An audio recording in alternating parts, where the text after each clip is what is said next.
வணக்கம். Definite integrals இந்த வார்த்தையை கேட்டாலே நிறைய பேருக்கு கொஞ்சம் கஷ்டமா இருக்கும்.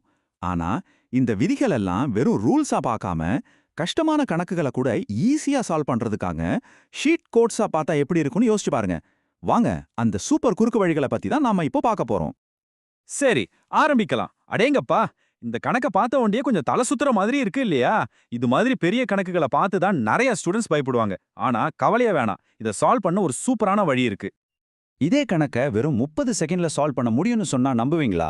ஆமாங்க, கண்டிப்பா முடியும். அதுக்கு தேவையான சில கருவிகளை வச்சு நம்ம ஒரு பவர்ஃபுல்லான மேத்ஸ் டூல்கிட்ட உருவாக்க போறோம். ரெடியா? நம்ம டூல் கிட்ல நம்ம பார்க்க போற முதல் கருவி ரொம்ப ரொம்ப முக்கியமானது. இதை என்ன பண்ணோம்னா, இன்டகிரேஷனோட எல்லைகளை, அதாவது லிமிட்ஸை வச்சு ஒரு சின்ன மேஜிக் பண்ணி பெரிய கணக்கு கூட ரொம்ப சிம்பிளா மாத்திடும். இதோ நம்ம முதல் சூப்பர் டூல். இதுக்கு செல்லமா சொல்ற பேரு கிங் ப்ராப்பர்ட்டி, அதாவது நம்ம விதி P4. ரொம்ப சிம்பிளா சொல்லணும்னா, இன்டெக்ரலுக்கு உள்ள இருக்கிற ஃபங்க்ஷன்ல எங்கெல்லாம் x வருதோ அங்கெல்லாம் a - x அப்படின்னு மாத்தி எழுதினாலும் ஃபைனல் ஆன்சர்ல ஒரு சின்ன மாற்றம் கூட வராது. இது ஒரு செம்ம பவர்ஃபுல்லான ஐடியா. இந்த ரூல் எங்கிருந்து வந்துச்சுன்னு நீங்க யோசிக்கலாம். இது வேற எங்கிருந்தும் இல்ல, நம்ம டெக்ஸ்ட் புக்ல 274ஆம் பக்கத்துல இருக்கிற ஒரு முக்கியமான விதி தான். சோ இது ஒரு நிரூபிக்கப்பட்ட ரொம்ப ரொம்ப பவர்ஃபுல்லான ஒரு ஷார்ட்கட். இப்ப பாருங்க இந்த ரூலோட பவர. இந்த எடுத்துக்காட்டுல எக்ஸுக்கு பதிலா பை மைனஸ் எக்ஸ்னு போட்ட உடனே மொத்த கணக்கும் எவ்வளோ சிம்பிளாகிடுச்சு பாத்தீங்களா? இந்த ஒரு சின்ன மாற்றம் ரொம்ப கஷ்டமான கணக்க கூட ரொம்ப ஈஸியா சால்வ் பண்ண வச்சிடும்.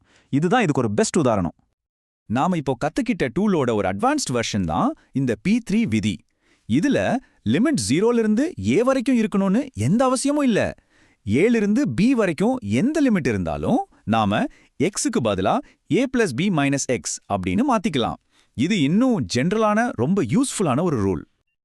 ஓகே, நம்ம அடுத்த டூலுக்கு போகலாம். கால்குலஸ்லயே ரொம்ப அழகான, மனசுக்கு திருப்தி தரக்கூடிய ஒரு ஷார்ட்கட் இது.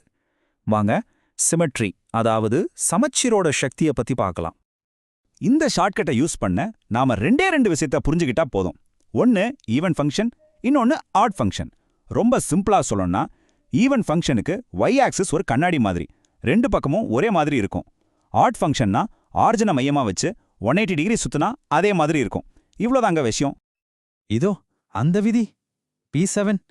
இது என்ன சொல்லுதுன்னா, ஒரு இன்டகிரலோட லிமிட்ஸ் -a இருந்து +a வரைக்கும், அதாவது சமச்சீரா இருக்கும்போது உள்ள இருக்கிற ஃபங்க்ஷன் ஈவனா இல்ல ஆடாங்கிறத வச்சு நாம கணக்க ஒரு நொடியில முடிச்சிடலாம். வாவ்! இப்ப இந்த மேஜிக்க பாருங்க. லெஃப்ட்ல sin² x ஒரு ஈவன் ஃபங்க்ஷன், அதனால அதோட இன்டெகிரல் மதிப்பு டபுள் ஆகுது. ஆனா ரைட்ல பாருங்க, sin³ x cos² x ஒரு ஆட் ஃபங்க்ஷன், அதனால அதோட இன்டெகிரல் யோசிக்கவே வேணாம், யோசிக்கவே கூடாது. ஸ்ட்ரெயிட்டா 0, கணக்கே போடாம ஆன்சர். இதுதாங்க உண்மையான ஷீட் கோட். சரி, டூல்ஸை தனித்தனியா யூஸ் பண்றது ஒரு லெவல். ஆனா உண்மையான மாஸ்டர் யார் தெரியுமா? இந்த எல்லா டூல்ஸையும் ஒன்னா சேர்த்து பெரிய பெரிய சவால்களை சால்வ் பண்றவங்க தான். வாங்க, நாமளும் இப்போ அதைத்தான் பண்ண போறோம். சரி, ஞாபகம் இருக்கா நம்ம முதல்ல பார்த்த அந்த சவாலான கணக்கு? இப்போ நம்ம கையில பவர்ஃபுல் டூல்ஸ் எல்லாம் இருக்கு. அதை வச்சு இந்த கணக்கு சால்வ் பண்ற நேரம் வந்தாச்சு.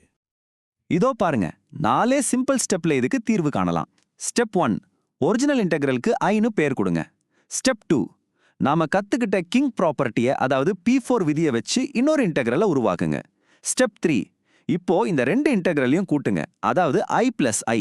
இப்போதான் அந்த மேஜிக்கே நடக்க போகுது.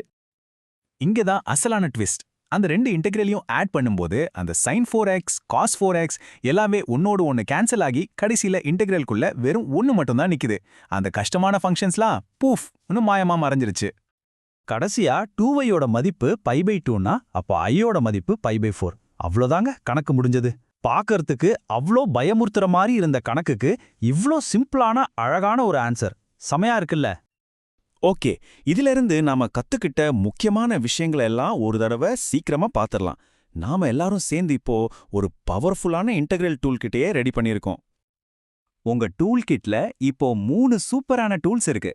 1 லிமிட்ஸை மாற்றி விளையாடுற P3 P4 விதிகள், 2 சிமெட்ரியை யூஸ் பண்ற P7 ஷார்ட்கட், 3 ரெண்டு இன்டெகிரலை ஆட் பண்ணி கணக்கு சிம்பிளாக்குற அந்த ஆட் அண்ட் கான்கர் டெக்னிக். இந்த 3 விஷயங்களையும் மறக்காதீங்க. இப்போ நீங்க கத்துக்கிட்ட இந்த புது அறிவை வச்சு அடுத்து எந்த கணக்க தீர்க்க போறீங்க? சொல்லுங்க, நீங்க முதல்ல எந்த கருவிய பயன்படுத்த போறீங்க? உங்களுடைய அடுத்த சவாலுக்கு இந்த ஷீட் கோட்ஸை தைரியமா பயன்படுத்துங்க.